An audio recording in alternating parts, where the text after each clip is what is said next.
আসসালামু আলাইকুম প্রিয় একাদশ শ্রেণীর শিক্ষার্থীরা, তোমরা সবাই কেমন আছো?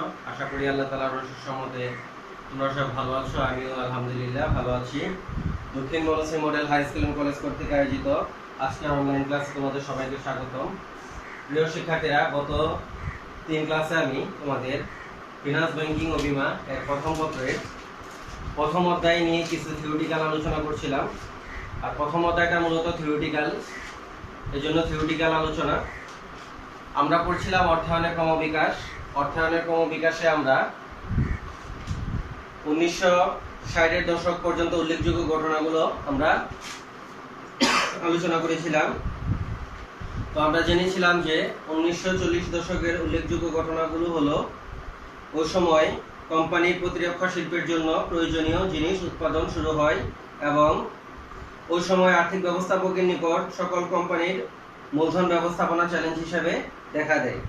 1950 সালের উল্লেখযোগ্য ঘটনা ছিল তখন অর্থায়নের সনাতন দৃষ্টিভঙ্গি পরিবর্তন ঘটে এবং মূলধন বাজেটিং এবং প্রকল্প মূল্যায়নে গাণিতিক বিশ্লেষণের ব্যবহার, নগদ বাজেটিং, অভ্যন্তরীণ অর্থসংস্থান এবং নিয়ন্ত্রণের উপর গুরুত্ব আরোপ করা হয়। 1960 দশকের উল্লেখযোগ্য ঘটনা হচ্ছে তখনকার ভ্যালুয়েশন মডেল বা মূল্যায়ন মডেলের উদ্ভাবন হয় এবং তখন এই মূল্যায়ন মডেল উদ্ভাবনের জন্য তখন এবং ওই সময়টাতে উল্লেখযোগ্য ঘটনা হলো তখন মূল্যায়ন মডেল উদ্ভাবন এবং পোর্টফোলিও থিওরি উদ্ভাবন এবং এই গাণিতিক বিশ্লেষণ সমৃদ্ধ করার জন্য তখন হেরি মার্কিউজ, তারপরে মার্টন মিলার এবং উইলিয়াম শার্প তখন নোবেল পুরস্কার 1990 দশকে নোবেল পুরস্কার লাভ করেন। এগুলা ছিল 1960 দশকের উল্লেখযোগ্য দিক। চলো এখন আমরা জানবো 1970 দশকের উল্লেখযোগ্য দিকগুলো। অর্থায়নের 1970 দশকের উল্লেখযোগ্য দিকগুলো এখন আমরা আলোচনা করব। 1970-এর দশকের উল্লেখযোগ্য দিক আজকের আমার আলোচনার বিষয়। চলো আমরা দেখি এখানকার উল্লেখযোগ্য অবদানগুলো কি। 1 নাম্বার উল্লেখযোগ্য অবদান হচ্ছে তখন option pricing theory. Option pricing theory উদ্ভাবন, তখনকার উল্লেখযোগ্য দিক উদ্ভাবন। তারপরে আরো উল্লেখযোগ্য দিক ছিল তখনকার সময়ে আরবিট্রেজ প্রাইসিং থিওরি।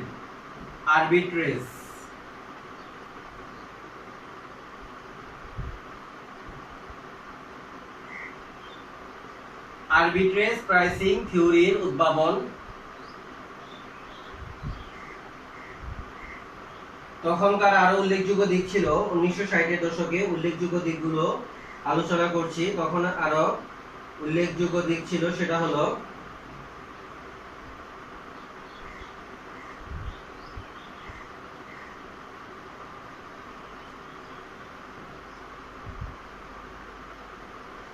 আচ্ছা চলো এগুলোর ভিত্তিতে আমরা আলোচনা করি যে 1970 দশকের উল্লেখযোগ্য দিকগুলো কি।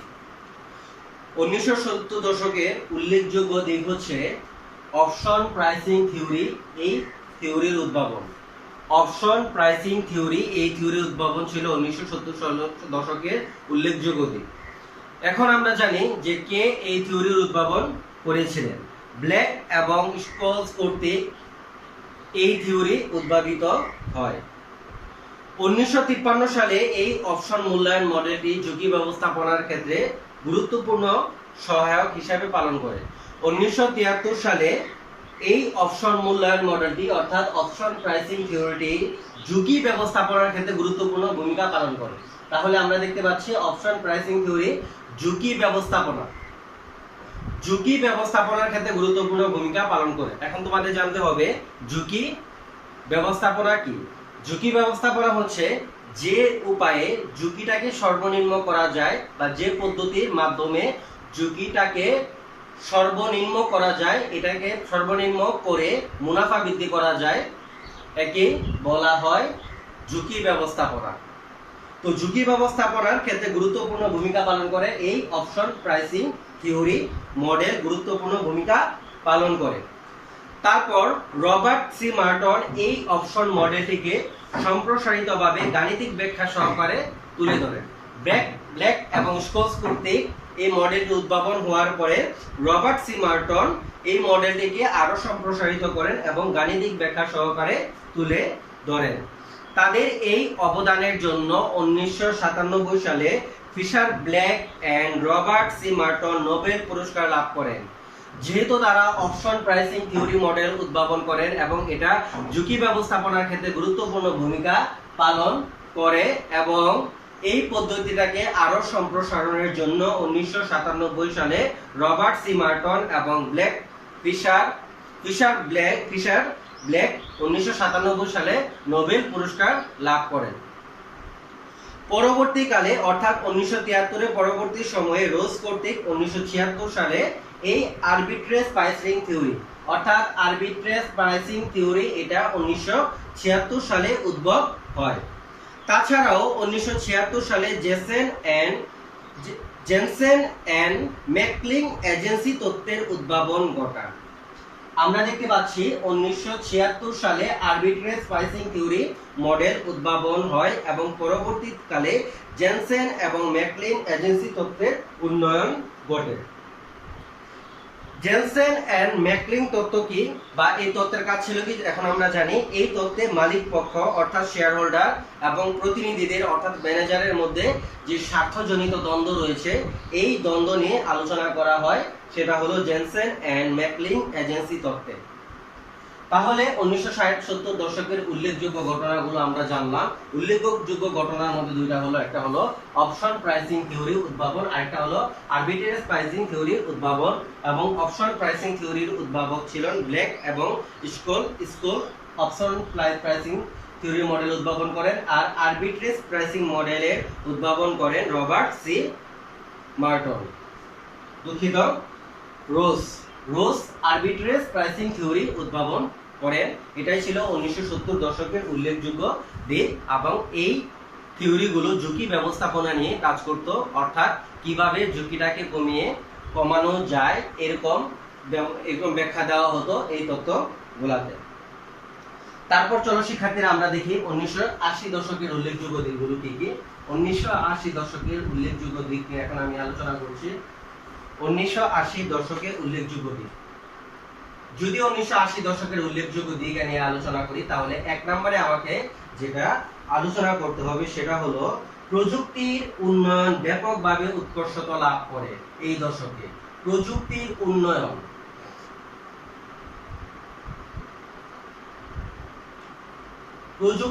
উন্নয়ন ব্যাপকভাবে উৎকর্ষতা লাভ করে, ব্যাপকভাবে উৎকর্ষতা লাভ করে এই দশকে, উৎকর্ষতা লাভ করে এই দশকে। তারপর এই দশকের আরো উল্লেখযোগ্য ঘটনা ছিল, সেটা হলো কম্পিউটার প্রযুক্তির ব্যবহার। লক্ষ্য করা যায় কম্পিউটার প্রযুক্তির ব্যবহার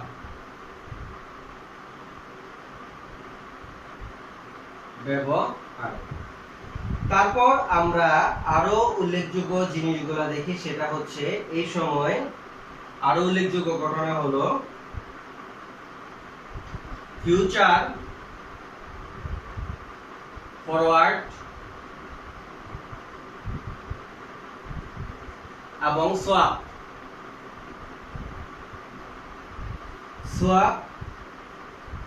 চুক্তির ব্যবহার বৃদ্ধি।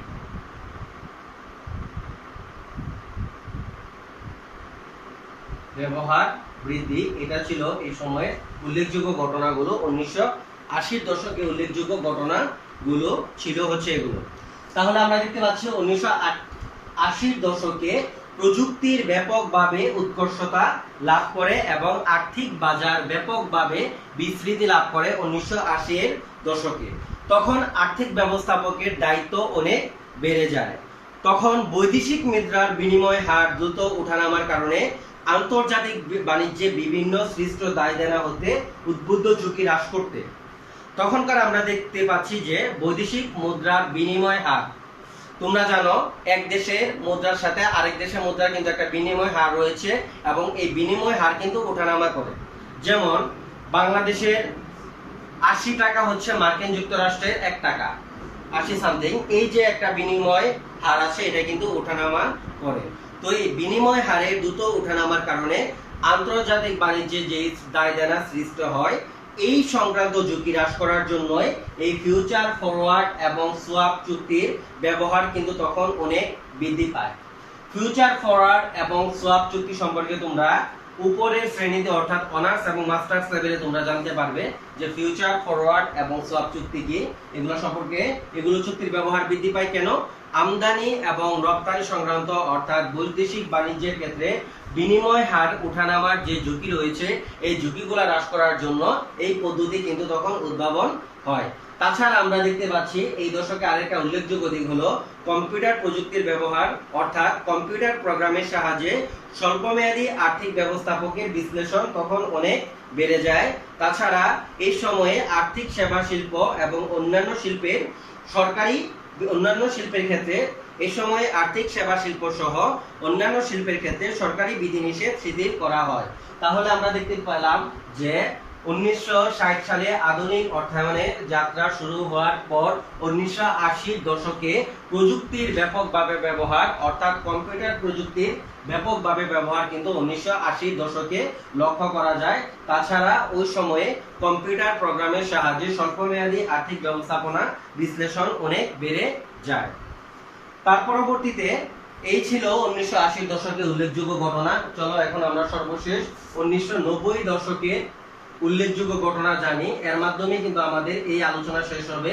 যে আলোচনাটা আমি করতেছিলাম সেটা হলো অর্থায়নের ক্রমবিকাশ, অর্থাৎ 1990 দশকের উল্লেখযোগ্য দুই দিক এখন আমি আলোচনা করব। তো এক নম্বর উল্লেখযোগ্য দিক ছিল 1995 সালে, সেটা হচ্ছে বিশ্ব বাণিজ্য সংস্থা অর্থাৎ WTO প্রতিষ্ঠিত হয়। বিশ্ব বাণিজ্য সংস্থা প্রতিষ্ঠিত হয় তখন। বিশ্ব বাণিজ্য সংস্থা প্রতিষ্ঠিত হয় ওই সময়টাতে, প্রতিষ্ঠিত হয় 1990 এর দশকে। তারপর আরো উল্লেখযোগ্য দিক হচ্ছে গিয়ে ওই সময় অর্থায়ন আন্তর্জাতিকতা লাভ করে। ওই সময় অর্থায়ন আন্তর্জাতিকতা লাভ করে। তারপর আমি ব্যাখ্যা দিচ্ছি।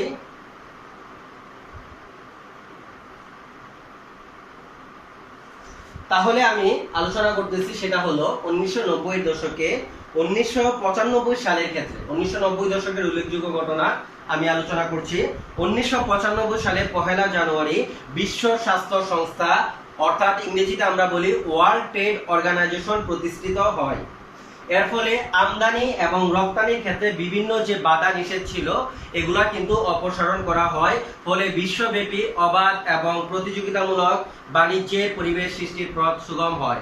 তাহলে দেখতে পাচ্ছি 1990 দশকে উল্লেখযোগ্য ঘটনা ঘটেছিল, সেটা হচ্ছে ওয়ার্ল্ড ট্রেড অর্গানাইজেশন অর্থাৎ বিশ্ব বাণিজ্যিক সংস্থা প্রতিষ্ঠার মাধ্যমে সারা বিশ্বব্যাপী অবাধে ব্যবসা বাণিজ্য করার সুযোগ কিন্তু সৃষ্টি হয়।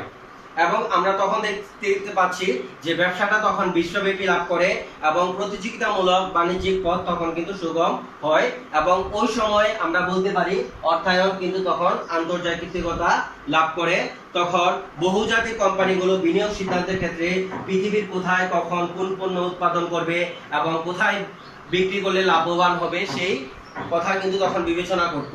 অর্থাৎ WTO অর্থাৎ ওয়ার্ল্ড ট্রেড অর্গানাইজেশন আবিষ্কারের ফলে, উদ্ভাবনের ফলে বহুজাতিক কোম্পানিগুলো তখন চিন্তা করলো যে কোন দেশে বিনিয়োগ করলে লাভবান হবে এবং কোথায় পণ্য উৎপাদন করলে বা কোথায় বেশি বিক্রি করলে লাভবান হবে, এরকম চিন্তা করতে কিন্তু তখন শুরু করলো।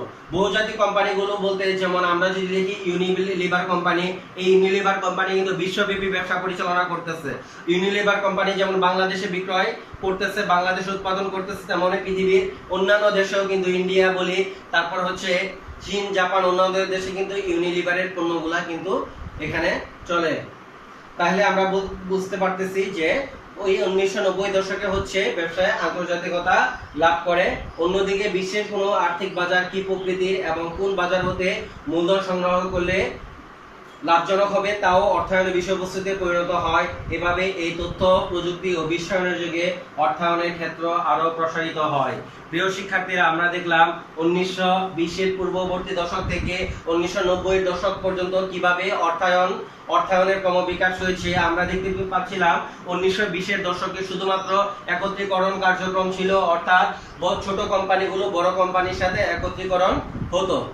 আর তখন অর্থায়নে একটা সময় অর্থায়নের কাজ শুধুমাত্র হিসাব রক্ষণ করার মাধ্যমে সীমাবদ্ধ ছিল এবং ভবিষ্যৎ হিসাব রক্ষণ এবং তা বিশ্লেষণের মাধ্যমে ভবিষ্যৎ কার্যক্রম প্রণয়ন, এতটুকুই অর্থায়নের কার্যক্রম তখন সীমাবদ্ধ ছিল। এরপর আমরা দেখতে পাচ্ছি 1960-এর দশকে আধুনিক অর্থায়নের, 1950-এর দশকে সনাতন অর্থায়নের যে ধারণা এটা চেঞ্জ হয় এবং 1960-এর দশক থেকে আধুনিক অর্থায়নের যাত্রা শুরু হয় এবং 1980-র দশকে অর্থায়নের ক্ষেত্রে প্রযুক্তির ব্যাপক ব্যবহার লক্ষ্য করা যায় এবং 1990 দশকে সর্বশেষ আমরা দেখতে পাচ্ছি অর্থায়ন একটা আন্তর্জাতিকতা লাভ করে, অর্থাৎ অর্থায়নটা আন্তর্জাতিকতা লাভ করে, অর্থাৎ ব্যবসা বাণিজ্য কিন্তু সারা পৃথিবীতে ছড়িয়ে পড়ে। ব্যবসা বাণিজ্য সারা পৃথিবীতে ছড়িয়ে পড়ে। বহুজাতিক কোম্পানি বিনিয়োগকারীরা চিন্তা করে যে কোন দেশে পণ্য বিক্রয় করলে বেশি লাভবান হবে, কোথা থেকে মূলধন সংগ্রহ করলে বেশি লাভবান হবে, এই চিন্তা ভাবনাগুলো কিন্তু তখন শুরু করেছে। অর্থাৎ আমরা বলতে পারি 1990 দশকে এসে, অর্থাৎ 1991 সাল থেকে 2000 সাল এই সময়টা পর্যন্ত আধুনিক অর্থায়নের যে কার্যক্রম, এখান থেকে আমরা আজকে যে আধুনিক অর্থায়ন পাচ্ছি তখন থেকে মূলত এই আধুনিক অর্থায়ন আমরা পাচ্ছি। অর্থাৎ ব্যবসা বাণিজ্য সারা পৃথিবীতে ছড়িয়ে পড়ার পাশাপাশি অর্থায়নের কাজও কিন্তু সারা পৃথিবীতে ছড়িয়ে পড়ে। প্রিয় শিক্ষার্থীরা, আশা করি আজকের ক্লাসটা তোমরা বুঝতে পেরেছো। ইনশাআল্লাহ পরবর্তী ক্লাসে তোমাদের সাথে আবার দেখা হবে। সে পর্যন্ত সবাই ভালো থাকবে।